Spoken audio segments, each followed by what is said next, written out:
Welcome back to the ROKK Rundown, where we're unpacking all of the news of the day, the week, the month. Every day it's a lot of activity. But I want to talk a little bit today about how when we were coming up, message discipline and controlling a narrative was really a big part of your overall strategy for clients, for members of Congress. That's changed so much. The Iran deal this week, people are saying that nobody's really out selling it or talking about it. I'm curious about how you're thinking about narratives now that media is fractured, there's opportunities there. What do you say about how controlling a narrative is part of your strategy today in 2026? Message discipline still matters. And the reason it still matters is if you look at this week with the Iran deal, no one knew what was in it. And there were rumors flying everywhere. Well, Iran's saying one thing, Trump is debunking, J.D. Vance is saying something a little bit different. And if you look at those who would normally support a deal because they're party affiliated, they're the majority party, not a single member was out there touting it because they're all saying to a T, we need to know what's in it. And then we have to agree that that's a good thing. So I think you're not seeing that because you're not seeing them just fall in line because, number one, there's an election. And number two, this is consequential. This is a defining moment for an elected official to come out and get on the record on an issue such as this, where we've dedicated billions of dollars. We have American lives at risk overseas. We have the Strait of Hormuz closed, now apparently opening, maybe. And yet we still don't have, the nuclear enrichment materials. That is still yet to be negotiated. So it's all fluid. And in a fluid situation, the best thing to do is stick to a message discipline of, I need more information. And that's, I think, where we're headed. Okay. That's good counsel. What do you think? I think the president is stretching the limits of being able to, have multiple narratives and so on and so forth. And I think we've talked about this before on one of our other episodes. When things are going well, you can kind of like say, hey, squirrel, and go from this thing to this thing or what have you. But like when people are feeling economic insecurity, when people are like truly, to Ron's point about the consequentiality of being in being in a war with Iran, these are harder things to just kind of say, hey, let's point to this or let's point to that. And that's when message discipline is extremely important. And the other thing too is just to kind of say, and we'd say this to our clients and prospective clients or what have you, you are not President Trump. You do not get to change the news cycle on a whim. Good point. And so, you need to be you need message discipline, right? Like you can't be a Fortune 500 and point to five other, if you get into trouble or if there's a crisis, you don't usually have 4 or 5 other things that you can switch to. No, the media is going to be like a dog on a bone on year one crisis. So your ability to control the narrative, to have message discipline is extremely important. I think what we're seeing right now with this president, I don't know if we'll ever see this again.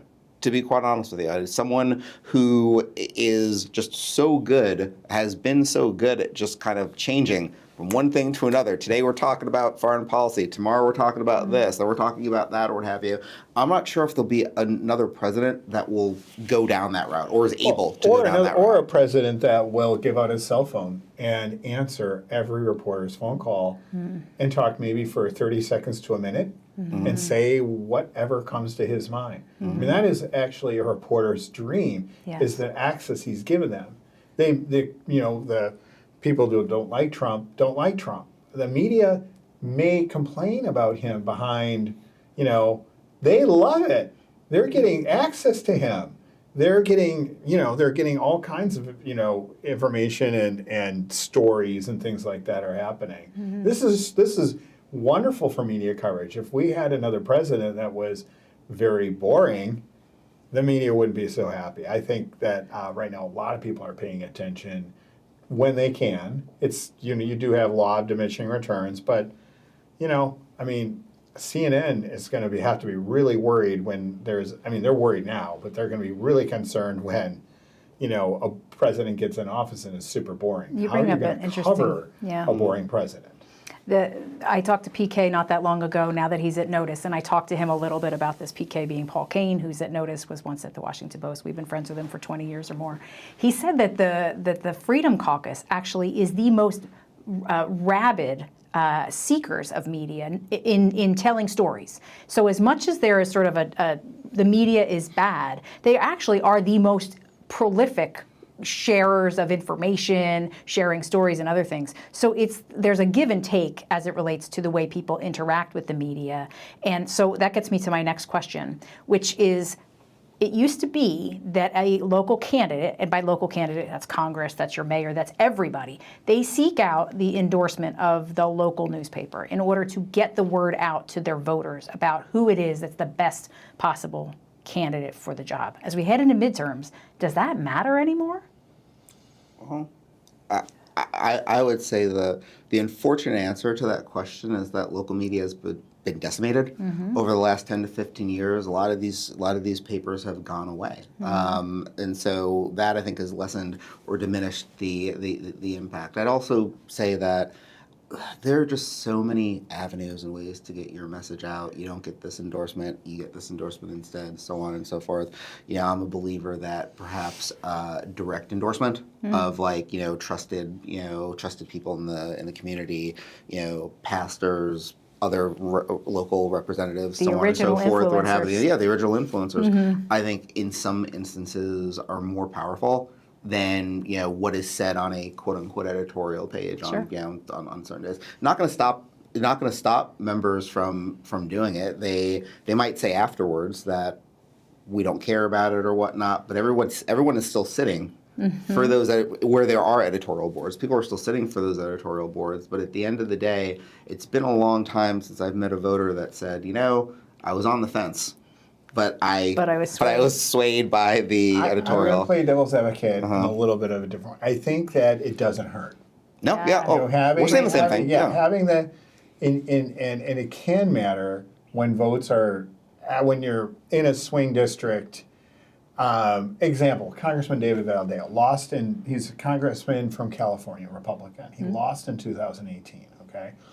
And he's a dairy farmer, someone that the community knows. He really cares about the issues. The reason he's in Congress is because of those issues. And the person they elected was somebody that had some ethics issues, that wasn't as invested, this freshman. And when Valadao decided to run again, the Fresno Bee, he's from the Fresno area, the Fresno Bee, which is a liberal Democratic bastion, like many of these local newspapers can be, endorsed him because they said this other guy doesn't care about us. But David Valadao does, and through his work showed. And that absolutely helped his reelection because it gave the proof points that you can then use to sell, to deliver to voters and to get into their algorithms. That really matters. Well, I think that's also a really good point, Ron, is that we can't apply the same rules to every district of 535 because each and every district is so incredibly different. A place like Fresno doesn't have mainstream media. They don't have, all the things like San Francisco has. Yes. All the main papers, the channels, everything. They rely on other areas for that, as far as I know. Anyway. For the record, I've always found the Fresno Bee to be a very fair and balanced publication. Yeah, Rodell was talking to me earlier. This is just a side note. Rodell was talking to me earlier, and he really wanted the UFC fight to be carried live, and was really disappointed by that because I know that we have some others, Kevin and Samantha and Erickson are huge UFC Well, fans. I heard it was available on pay-per-view, much like all the other Trump. To my point, they lost like they put $60 million in UFC, for they're like this is free advertising marketing. They should have just let everybody watch the fights. Interesting. Because they shut it down. You couldn't to get to a fight to try to watch it was very, very. I tried. I was like, what's going on? We put the kids to bed. I'm like, okay, I'm gonna see what's this all. Time to watch the UFC. What's all this hubbub about? What's this UFC about? Yeah. For the record, for the last week and a half, I've only been watching a steady stream of Knicks content. So I'm sure there are other things that are going on. I'm sure there are other things that are going on in the world. I hear there's this World Cup thing happening. I've been dining out on the Knicks win for weeks. By the way, I called out some staffers' names. I have no idea if they're UFC fans or not, but they're in this room now. Full disclaimer. I know a few of them are. I know at least one of them's a Knicks fan. Okay. Yeah. I love I it. think we were all Knicks fans. Yeah, America's team, when at they least for this week. Absolutely. Yeah. Absolutely. totally. Ticker tape parade tomorrow. Let's watch. All right, we'll be back with you next week. See you then.